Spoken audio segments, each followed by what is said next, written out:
Hello बच्चों, कैसे हैं आप लोग? ठीक ठाक। स्वागत है सबका एक बार फिर नए सेशन में। मैं हूं आपका भारती सर और मैं आज आप सबको प्यारे नन्हे बेटे शीर्षक के प्रश्न उत्तर के बारे में बताऊंगा। लघु उत्तरीय, अति लघु उत्तरीय और दीर्घ उत्तरीय प्रश्न के बारे में आज हम लोग इस पाठ में बात करेंगे। तो जैसा कि हम लोग जान चुके हैं कि हमने पिछली क्लास में इस कहानी के बारे में, इस कविता के बारे में पढ़ा हुआ था। आज हम लोग इस कक्षा में, इस क्लास में हम लोग बात करेंगे इसके प्रश्न उत्तर के बारे में प्यारे नन्हे बेटे को। आज मैं आपको इस पाठ के महत्वपूर्ण प्रश्नों उत्तर जो कि बहुत ही ज़्यादा उपयोगी है, इसके बारे में आज हम लोग बात करेंगे और जानेंगे कि इसके प्रश्न उत्तर, ताकि हमारा जो है ना, आप सब बच्चों, इतना विश्वास है, मैं आप सबको इतना पढ़ा करके इतना विश्वास दिला दूंगा कि आप सब लोग परीक्षा में 100% में 100% लाने की क्षमता रखेंगे। और ये इस क्लास में हम लोग तो शुरुआत करते हैं इस प्रश्नों को लेकर। तो कहा जाता है बच्चों कि सबसे पहले इस पाठ में जो है सवाल किनसे किया गया है। आपका क्वेश्चन नंबर सबसे पहले अति लघु उत्तरीय में हम लोग आते हैं। अति लघु उत्तरीय प्रश्न में, अति लघु उत्तरीय प्रश्न, तो इस पाठ में जो है ना, इस पाठ में सवाल किनसे किया गया है, सवाल किनसे किया गया है। तो बच्चों इस पाठ में जैसा कि हम लोगों ने जाना हुआ था, इस पाठ में सवाल अपने बिटिया से किया था। तो इस पाठ में इसका आंसर होगा बच्चों, इसका आंसर, इसका सवाल बिटिया से किया गया था। आप लोग फटाफट से इसको लिखते जाएंगे। तो इस पाठ में सवाल बिटिया से किया गया था। और इस पाठ का जो इसमें किस गांव का वर्णन है, इस पाठ में किस गांव का वर्णन है। तो बच्चों किस गांव का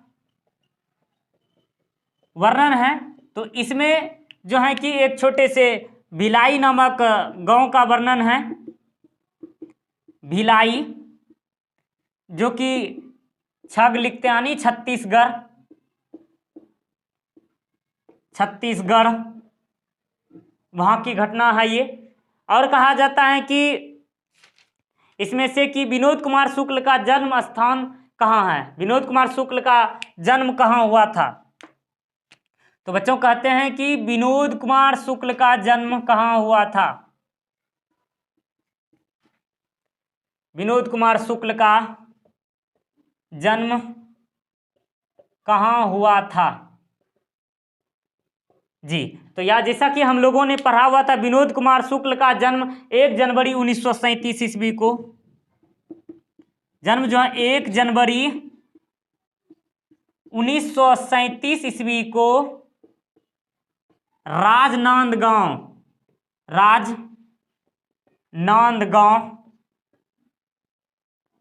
राजनांदगांव छत्तीसगढ़ में हुआ था। जैसे कि राजनांदगांव छत्तीसगढ़ में हुआ था। और यहाँ लोहा, जो इस पाठ में बच्चों कि लोहा किसका प्रतीक है, इस पाठ में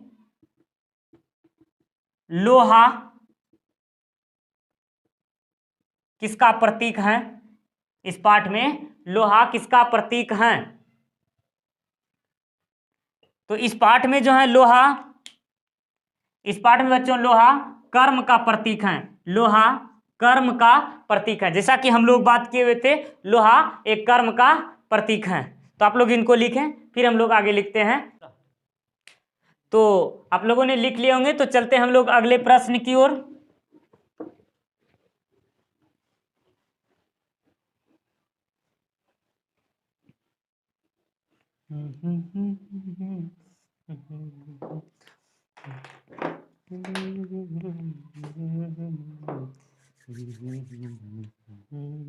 तो बच्चों यहाँ कहता है कि विनोद कुमार शुक्ल कैसे कथाकार हैं। तो आपका क्वेश्चन नंबर 5 होंगे विनोद कुमार शुक्ल। यहाँ जो विनोद कुमार शुक्ल हैं, विनोद कुमार शुक्ल किस प्रकार के कथाकार हैं, किस प्रकार के कथाकार हैं।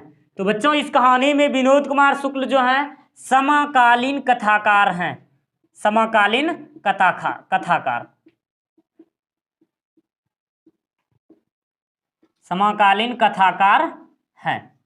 और इस कहानी में और इसमें बताया गया है कि विनोद कुमार शुक्ल का कौन सा उपन्यास सरकार की पोल खोल देती है। तो क्वेश्चन नंबर 6 है, विनोद कुमार शुक्ल का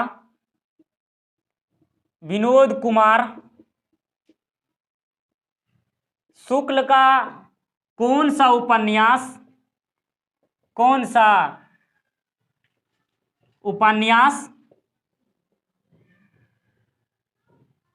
सरकार का पोल खोल देती हैं। तो बच्चों यहां कहते हैं कि विनोद कुमार शुक्ल का कौन सा उपन्यास, ऐसा कौन सा उपन्यास था विनोद कुमार शुक्ल का जो कि सरकार का पोल खोल देती है। ये जो राजनीति है ना, इस सरकार का पोल खोल देती हैं। तो वह था बच्चों नौकर की कमीज।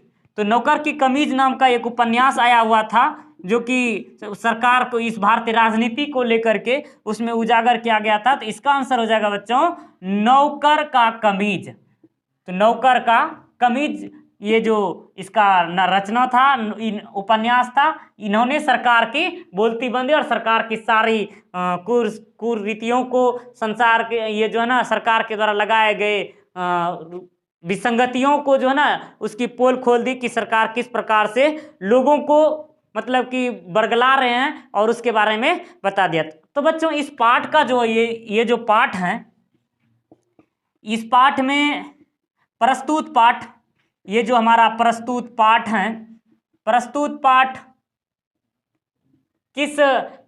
पाठ जो है यहाँ कहाँ से लिया गया है, किस कविता संकलन से लिया गया है। प्रस्तुत पाठ किस कविता संकलन से लिया गया है, किस कविता से ली गई है।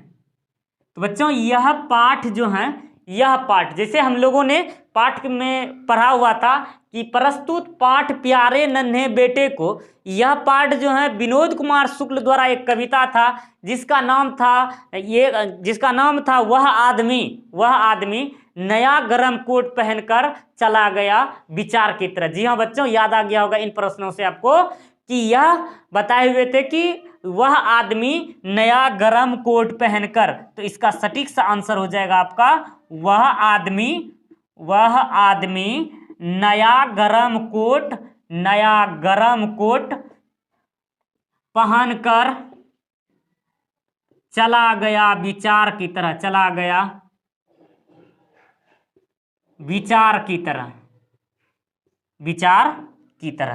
तो बच्चों इसका सवाल का सही आंसर हो गया कि प्रस्तुत पाठ जो है किस कविता से लिया गया है, किस कविता संकलन से। तो आप बता सकते हैं यह जन वह आदमी नया गरम कोट पहनकर चला गया विचार की तरह। तो उसमें कहा जाता है कि कविता में जो है कि यह प्रस्तुत पाठ जो है, तो हमें उम्मीद है आप लोगों को इसको लिख लिया। तो लिख लीजिए इसको, फटाक से लगा दीजिए, फटाक से स्क्रीनशॉट लगा दीजिए। तो फिर चलते हैं हम लोग आगे प्रश्नों की ओर।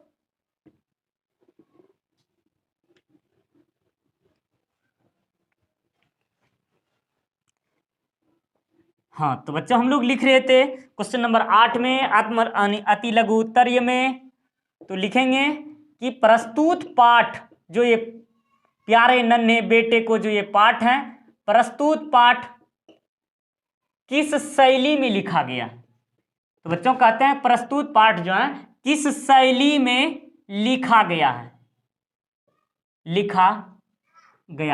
तो मैंने आपको बताया हुआ था कि प्रस्तुत पाठ जो है अपनी बिटिया वो जो नन्ही पड़ी थी ना, उनसे एक सवाल किया गया था कि सवाल करने की उसमें वार्तालाप शैली में लिखा गया, आत्म वार्तालाप शैली में।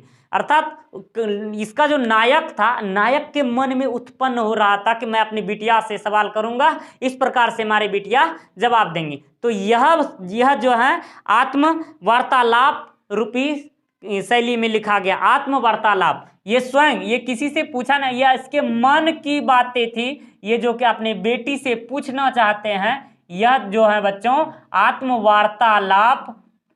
वार्तालाप रूपी शैली में इसको लिखा गया, आत्मवार्तालाप रूपी शैली में। तो क्वेश्चन नंबर 9 में हम लोग चलते हैं। क्वेश्चन नंबर 9 में कहा गया है कि कहते हैं विनोद कुमार शुक्ल की का जो नौकर की कमीज के अलावा उपन्यास कौन कौन से हैं। तो कहते हैं बच्चों की विनोद कुमार शुक्ल का रचना जो था, विनोद कुमार शुक्ल, ये जो विनोद कुमार शुक्ल जी जो थे, विनोद कुमार शुक्ल, और ये तो पहले का क्वेश्चन है, इसको हम लोग मिटा देते हैं। तो विनोद कुमार शुक्ल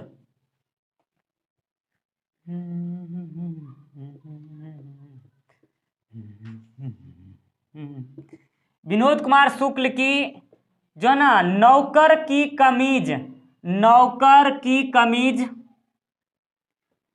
के अलावे, नौकर की कमीज के अलावे कौन कौन सी रचना है। अब कहता है कि विनोद कुमार शुक्ल जी की रचनाओं के बारे में अगर हम बात करें तो विनोद कुमार शुक्ल जी का अपने जीवन में बहुत सारे इन्होंने लिखे हुए थे। उन्हीं में से कुछ मैं आपको बता दूं, याद दिला दूं उन सभी के बारे में। उन्होंने नौकर की कमीज, खिलेगा तो देखेंगे, एक दीवार पर एक खिड़की रहती थी, अर्थात उन्होंने जो था नौकर की कमीज लिखा ही है, और दीवार पर एक खिड़की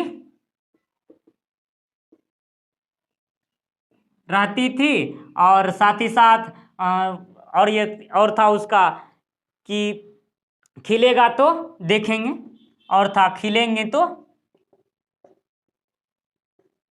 देखेंगे, खिलेंगे तो देखेंगे। यह सब उसकी जो था ना उपन्यास संग्रह में से एक थी, उपन्यास संग्रह में से उसमें एक थी। अब कहते हैं विनोद कुमार शुक्ल की पहली कविता संग्रह कौन सी थी। तो बच्चों क्वेश्चन नंबर 10 कहता है विनोद कुमार शुक्ल की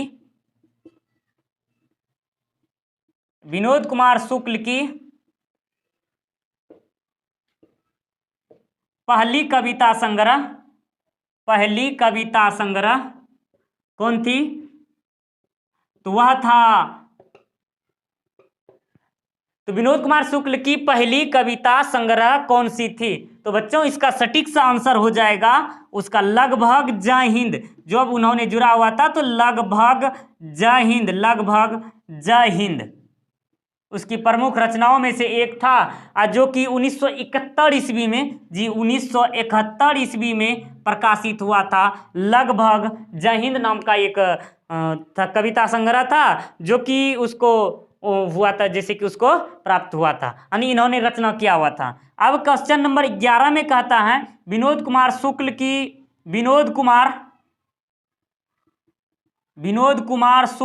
जी हाँ बच्चों, विनोद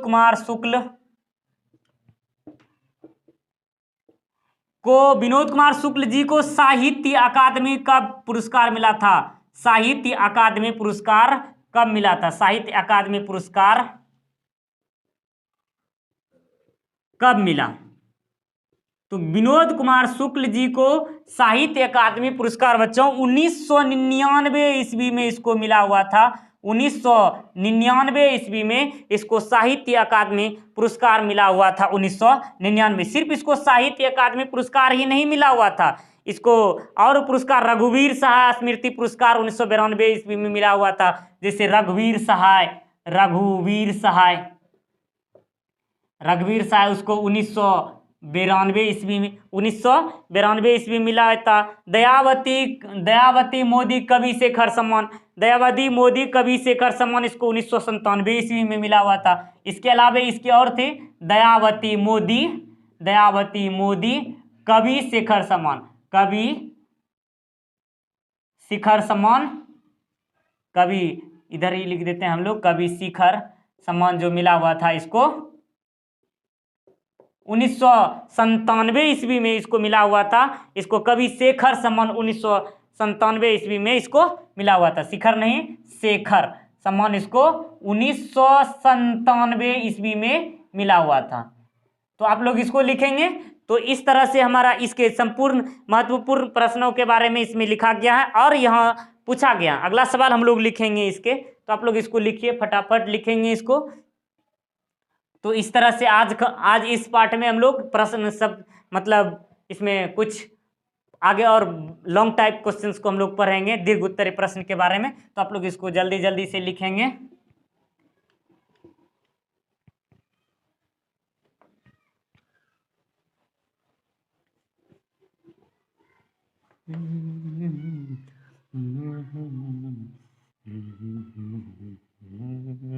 इसको छोड़ देते हैं, तब तक आप लोग लिखेंगे।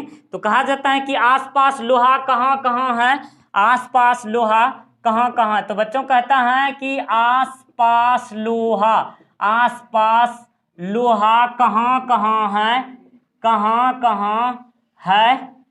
यह प्रश्न, आसपास लोहा कहाँ कहाँ है, यह प्रश्न किन से पूछता है। यह प्रश्न जो है किन से पूछा गया, यानी किन से पूछा गया है, किन से पूछा गया है। यह प्रश्न याद है आप लोगों को, जैसा कि याद आ रहा होगा, यह प्रश्न उसकी जो छोटी सी नन्ही पड़ी थी ना, तो बच्चों उनसे पूछा गया। तो उसकी छोटी सी नन्ही गुड़िया जो थी उस नन्ही परी से पूछा गया। तो यह प्रश्न उसकी बिटिया से पूछने के बारे में बात किया गया है। उसकी जो छोटी सी वह जो पड़ी थी उसी से पूछने की बात किया गया था, बिटिया के बारे में, बिटिया से। वह 13 नंबर हम लोग सवाल में बात करेंगे, क्वेश्चन नंबर 13 में।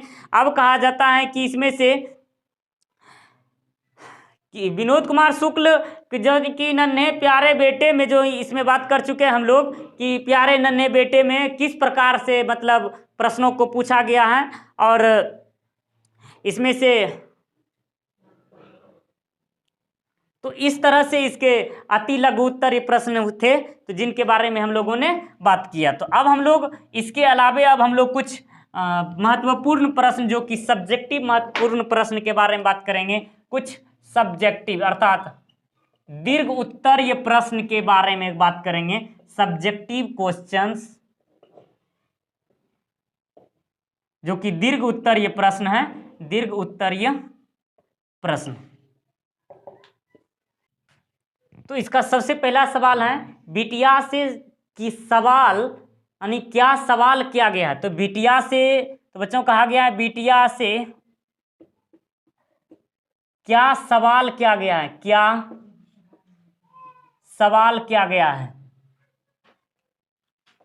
तो बच्चों इसमें से सबसे पहले बिटिया से लोहा के बारे में सवाल किया गया है कि बिटिया बताते हैं कि लोहा के बारे में सवाल किया गया था। बिटिया से यह पूछा गया कि बतलाओ आसपास कहाँ कहाँ लोहा है। बिटिया से सवाल में बात किया गया है, तो बिटिया से यह कहा गया कि लोहा कहाँ कहाँ है। तो बिटिया से सवाल पूछा गया है,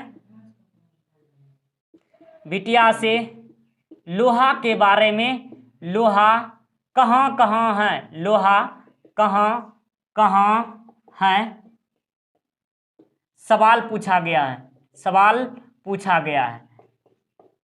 बिटिया से यह पूछा गया कि लोहा कहाँ कहाँ, ये इन सवालों को पूछा गया। अब कहते हैं कि बिटिया लोहे की पहचान कहाँ कहाँ करती है।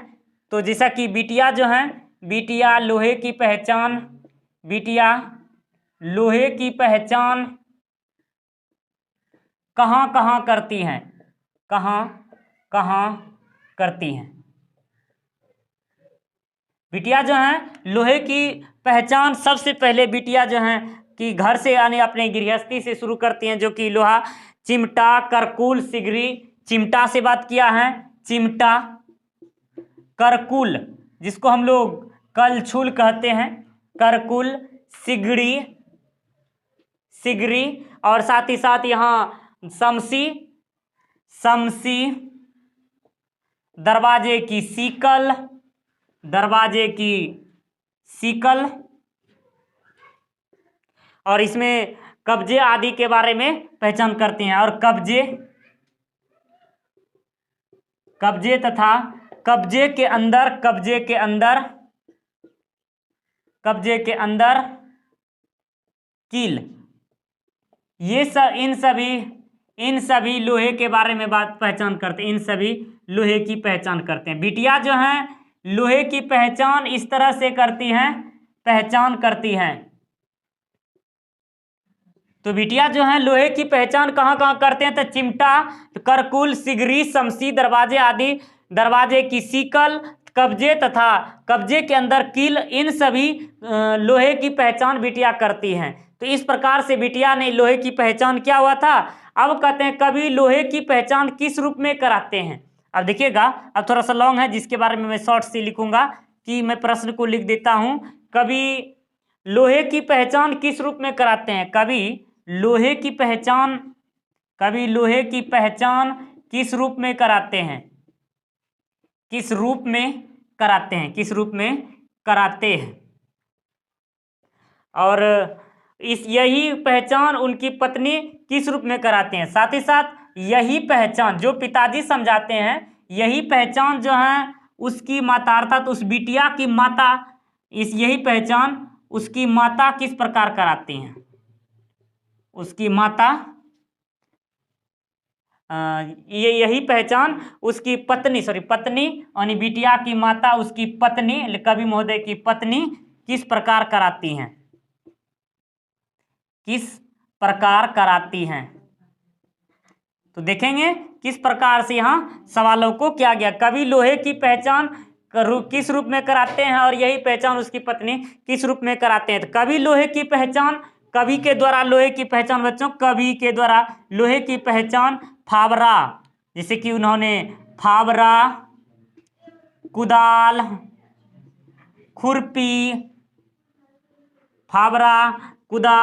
खुरपी और बैलगाड़ी के चक्के की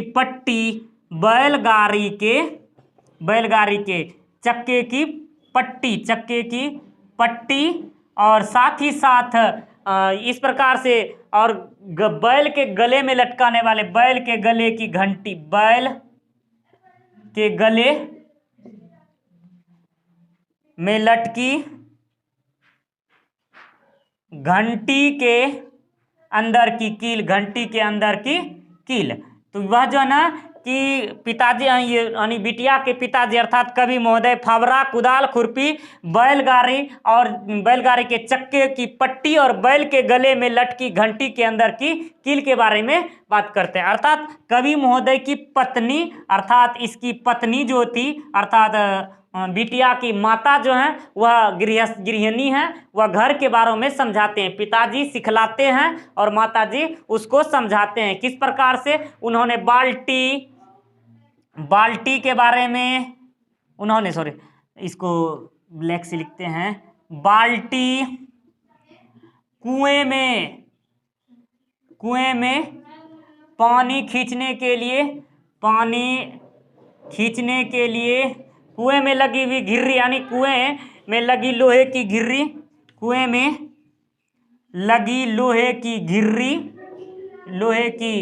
घिर्री, और साथ ही साथ छाते की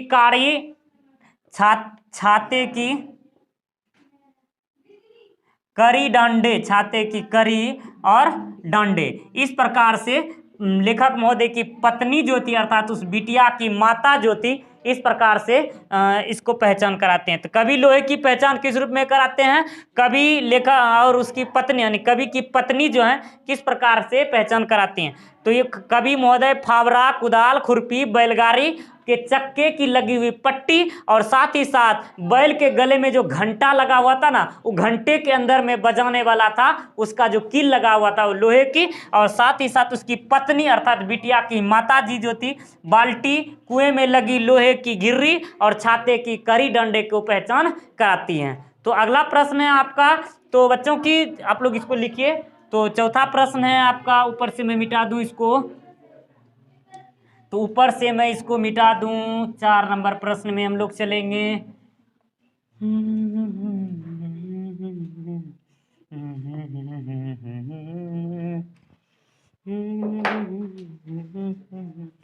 क्वेश्चन नंबर 4 है बच्चों कि लोहा क्या है। लोहा क्या है, तो सबसे बहुत ज्यादा इंपॉर्टेंट, लोहा क्या है और इसकी खोज कैसे हुई,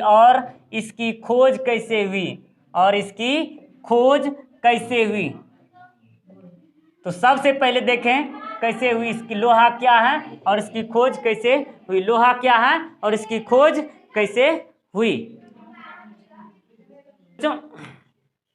तो बच्चों इसका आंसर होंगे लोहा क्या है और यह इसकी खोज कैसे हुई। तो लोहा जो है, लोहा सबसे पहले हम लोग जान लेते हैं, इसको शॉर्ट से हम लोग लिखेंगे, लोहा एक कर्म का प्रतीक है। तो जी हाँ बच्चों, लोहा जो होता है कर्म का प्रतीक, लोहा कर्म का प्रतीक है, लोहा कर्म का प्रतीक है। और यह गृहस्थी जीवन में, गृहस्थी जीवन में सर्वव्याप्त है, गृहस्थी जीवन में सर्वव्याप्त, अर्थात कहने का आशय, सर्वव्याप्त कहने का आशय मेरे बच्चों कि गृहस्थी जीवन में सर्वव्याप्त है। गृहस्थी जीवन जो है उसके हर एक फील्ड में, हर एक क्षेत्र में यह व्याप्त है, गृहस्थी जीवन में यह व्याप्त है लोहा। अब आते हैं लोहा की खोज। लोहा क्या है ये तो समझ में आ गया कि लोहा की खोज, तो यह कहते हैं कि लोहा कदम कदम पर हर गृहस्थी में स्थित है। यह लोहा शोषित जनता का हथियार है। यह लोहा जो है बच्चों,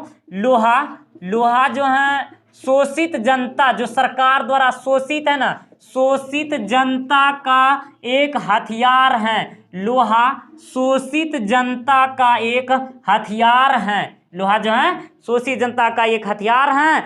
और यह जो है यह घर के अभ्यंतर और घर के बाहर भी स्थित हैं। यह जो बच्चों घर के अंदर भी स्थित हैं और घर के बाहर भी स्थित हैं। और साथ ही साथ यह व्यक्ति के जीवन और संबंधों में, यह व्यक्ति के जीवन और संबंधों में घुला मिला और प्रवाहित होता है। यह जो होता है मनुष्यों के, व्यक्तियों के जीवन के संबंधों में, यह मनुष्यों के जीवन और संबंधों में, और जीवन और संबंधों में घुला मिला हुआ है, जीवन और संबंधों में घुला मिला हुआ है, घुला मिला हुआ है, घुला मिला और साथ ही साथ मिला हुआ ही नहीं बल्कि प्रवाहित होती है, या उसके साथ प्रवाहित होती है, मनुष्यों के साथ जो होता है ना प्रवाहित होती रहती है, या उस रूप से प्रवाहित होती रहती हैं। और कहते हैं कि इसकी खोज की जा रही है कि इसकी प्रमुख रूप से खोज अभी तक जारी है, अभी इसका पूर्णतः खोज नहीं हो पाया है। इसका प्रमुख रूप से जो है इसका खोज अभी तक जारी ही है, इसकी खोज के बारे में। तो कहते हैं कि अब मनुष्य अपने कर्म से विमुख नहीं हो सकता, मनुष्य अपने कर्म से विमुख नहीं हो सकता है यदि वह ठोस, लोहा को ठोस भी माना जाता है, लोहा को, हालांकि लोहा एक ठोस वस्तु है, लोहा ठोस भी है, लेकिन यह मनुष्यों के हर एक परिस्थिति में, कर्म क्षेत्र में यह ढलती रहती हैं और हर एक जीवन के हर एक क्षणों में यह उसका साथ देती हैं। लोहा के रूप में, उदाहरण के स्वरूप में बताया है हसिया तगड़ी, इसके एग्जाम्पल के रूप में यहाँ उदाहरण के स्वरूप, मनुष्य के जीवन के उदाहरण के स्वरूप में हसिया तगड़ी जो कि, और फावरा कुदाल इत्यादि सब के बारे में यहाँ बात किया गया है। तो आपको ये प्रश्न समझ में आ गया होगा। अब हम लोग देखेंगे प्रश्न नंबर 6 में। तो इसका प्रश्न नंबर 6 में हम लोग लिख लेते हैं। तो थोड़ा सा ये प्रश्न नंबर 6 बड़ा है, आप लोग इसको लिखिए, तब मैं इसके जगह पर मैं आपको इसको ऊपर लिखा था, तो मैं इसको मिटाता हूँ, तो आप लोग इसका स्क्रीनशॉट लगाइए, तो मैं इसको आगे देखते हैं।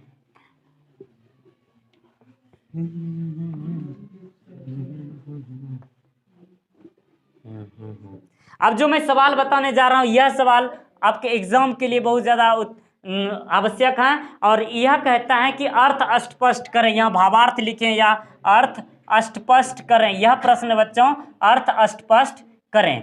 तो यह सवाल है आपका, कहता है कि हर वो आदमी जो मेहनत कश, हर वो आदमी जो मेहनत कश, हर वो आदमी जो मेहनत कश, हर वो आदमी, ये नीचे में है, हर वो आदमी जो मेहनत कश, हर वो आदमी जो मेहनत कश लोहा है, मेहनत कश लोहा है, हर वो औरत दबी सताई, हर वो औरत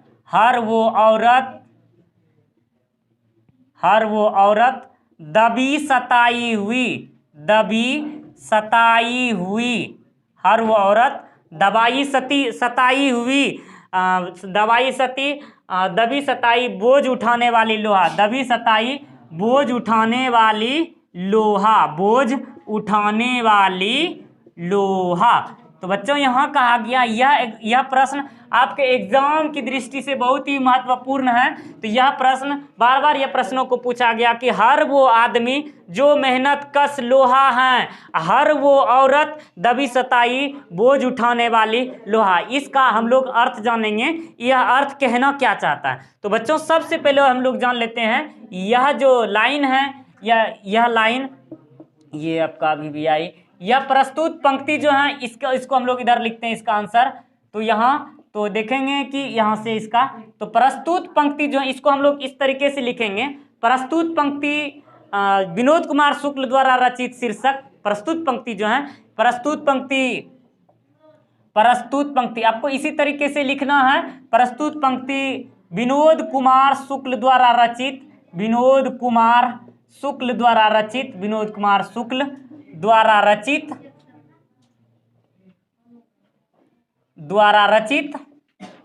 शीर्षक प्यारे नन्हे बेटे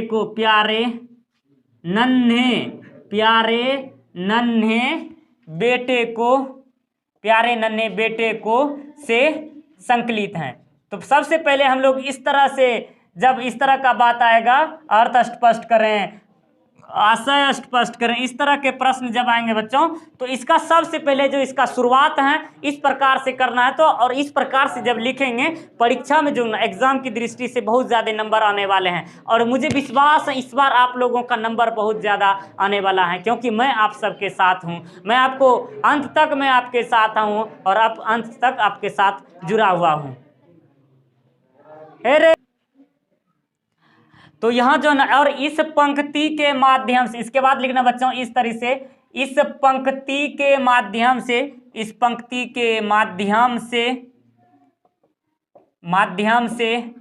कवि महोदय यह समझाना चाहते हैं कि हर वह मेहनत कश इंसान लोहा, हर वह मेहनत कश इंसान यानी व्यक्ति लोहा है, व्यक्ति लोहे के समान, व्यक्ति जो है लोहे के समान है, व्यक्ति लोहे के समान, हर वह व्यक्ति लोहे के समान है, हर व्यक्ति जो है लोहे की समान है, जो कि मजबूत, लोहे की मजबूती रूपी अपना श्रम देते हैं, जो कि लोहे की मजबूती के समान, जो कि लोहे की मजबूती के समान अपना श्रम देते हैं। और साथ ही साथ कहते हैं और हर वो औरत, और देखेंगे बच्चों तो यहाँ का हर वो आदमी जो मेहनत कश लोहा है। अब यहाँ आगे कहता है फिर हर वो औरत दबी सताई बोझ उठाने वाली है लोहा, अर्थात कहता है कि हर वो औरत उठाने वाली लोहा, यहाँ है नहीं, यहाँ लोहा। यहाँ कहते हैं बच्चों कि हर वो औरत दबी सताई बोझ उठाने वाली लोहा। इस पंक्ति के माध्यम से कहता है वह श्रम ही, वह हर औरत, हर मतलब हर व्यक्ति जो है ना, मतलब चाहे वो औरत हो चाहे वह पुरुष हो, यानी जो है ना व्यक्ति लोहे के समान है, जो कि लोहे की मजबूती के समान अपना श्रम देते हैं, और वही श्रम जो होता है मजबूती का बोझ भार उठा, और उसी श्रम की मजबूती रूपी भार, मजबूती रूपी बोझ औरत उठा रही हैं, वही मजबूती रूपी बोझ यानी श्रम का बोझ जो है उठा रही हैं। इस मजदूर के लिए उनका श्रम ही मजदूरी प्रदान करेगा। अर्थात कहता है कि इस मजदूर के लिए, कहता है कि इस प्रकार का जो मजदूर है इसके लिए उसका श्रम ही, उसका परिश्रम ही उसको मजदूरी प्रदान करेगा, इसके लिए उसका मजदूरी प्रदान करेगा। तो इस प्रश्नों को आप अच्छे तरीके से देख लेंगे तो इस तरह से हमें उम्मीद है आप लोगों को यह प्रश्न समझ में आ गया होगा। तो अब हम लोग चलते हैं अगले प्रश्नों की ओर। आज मैं इसमें सिर्फ और सिर्फ मतलब महत्वपूर्ण प्रश्न के बारे में बात करेंगे।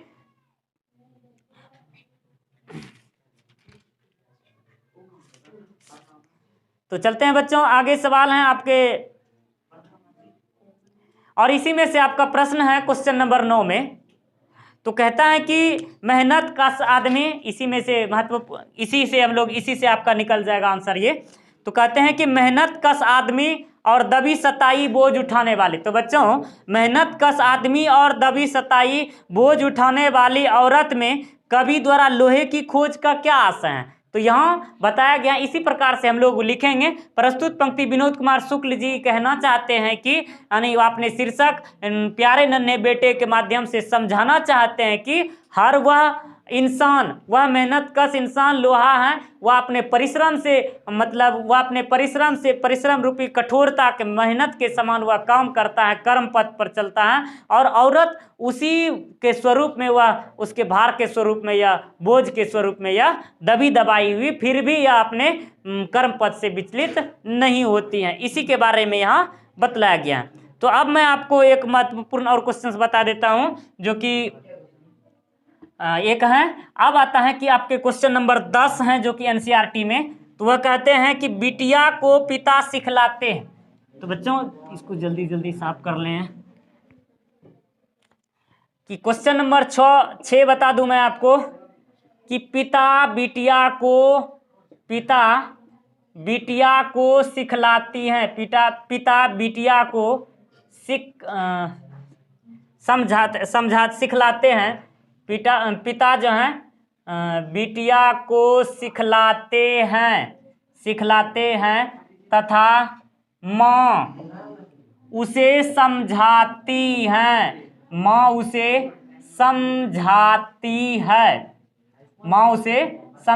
है। और कहता है कि ऐसा क्यों? ये तो बड़े अजीब सा सवाल है। तो कहता है कि पिता बिटिया को सिखलाते हैं, पिता जो हैं बिटिया को सिखलाते हैं और माँ उसे समझाती हैं।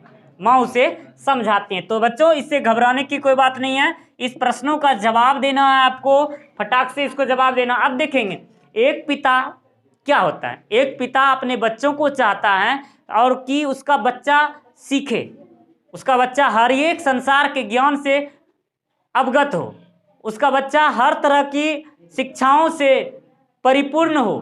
तो एक पिता का हर वक्त लक्ष्य, यूं कहें हम लोग, तो एक पिता का हर वक्त लक्ष्य होता है कि वह अपने बच्चे को सिखाए, और एक माँ का अर्थ होता है कि उसको जो बताया गया है उसके बारे में उसको प्रेम और स्नेह भाव से उसको समझाए, ताकि वह अपने कर्म पथ को समझ सके। वह नादान बच्चा अपने कर्म को समझ सके और अपने जीवन को एक मेहनत कश इंसान लोहे की तरह वह अपने आप को ढल सके और अपने आप को संभाल सके। तो इस तरह से आप लोगों को समझ में आ गया कि पिता बिटिया को सिखलाते हैं तथा माँ उसे समझाती हैं। ऐसा क्यों? तो हमें उम्मीद है आप लोगों को यह समझ में आ गया कि पिता जो होते हैं कि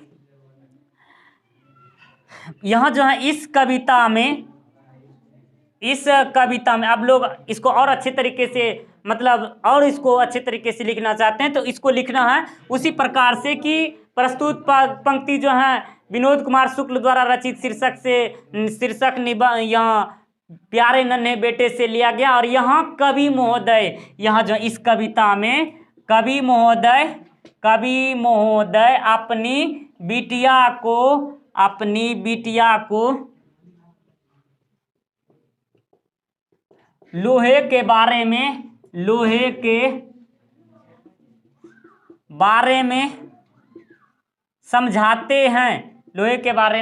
समझाते हैं कि लोहा कहाँ है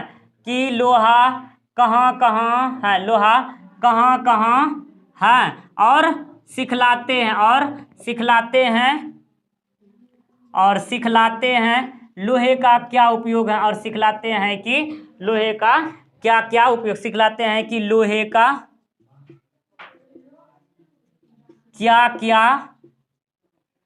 का क्या उपयोग है।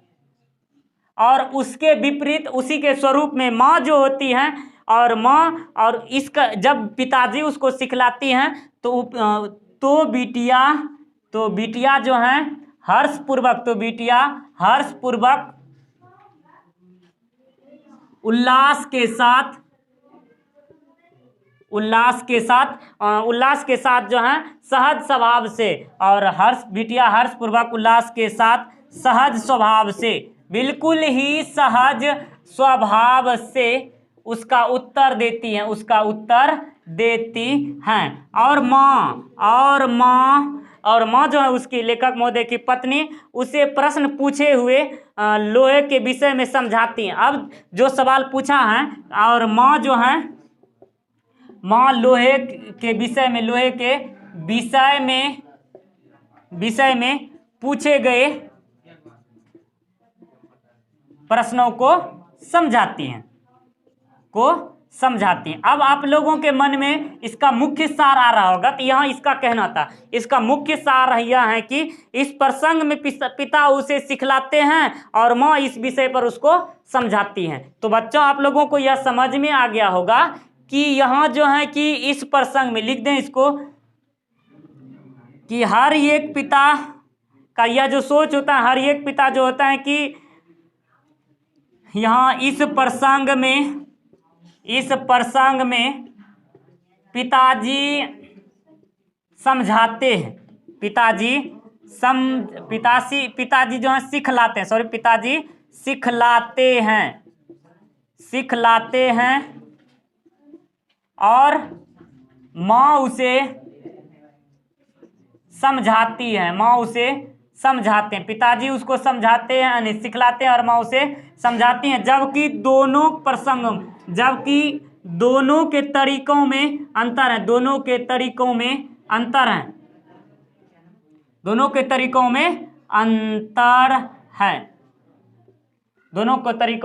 बहुत ही अंतर है। यह पराया देखा जाता है। अब ऐसा इसलिए हुआ कि यह पराया देखा जाता है, ऐसा इसलिए कि पिता हमेशा बच्चों को सिखलाते हैं और माँ उसे बड़े सहज स्वभाव से उसको समझाते हैं। तो अब इस क्वेश्चन का अंतिम पंक्ति लिख दें, तो पिता यहाँ लिख देंगे, ऐसा इसलिए कि पिता हर वक्त अपने बच्चों को सिखलाते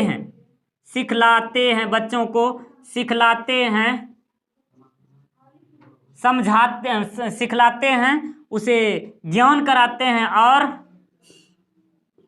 माँ उसे सरल स्वभाव से समझाती हैं। तो बच्चों, इस तरह से हमारा इस प्रश्नों के पाठ इस प्रश्नों से हमारा इस पाठ का प्रश्न उत्तर, जो कि हमने इस पाठ में आपको महत्वपूर्ण प्रश्नों के बारे में बताया, बहुत ही ज़्यादा इंपॉर्टेंट प्रश्न के बारे में बताया जो कि एग्जाम की दृष्टि से हैं। तो आप लोग इस तरह से परीक्षा की तैयारी बारे में आप लोग पढ़ते रहेंगे और आप अच्छे तरीके से, मतलब मैं भगवान से दुआ करूंगा और मैं आप सबके साथ बना हुआ हूं कि आप अच्छे से अच्छे नंबर को प्राप्त करें और हमारे साथ जुड़े रहें।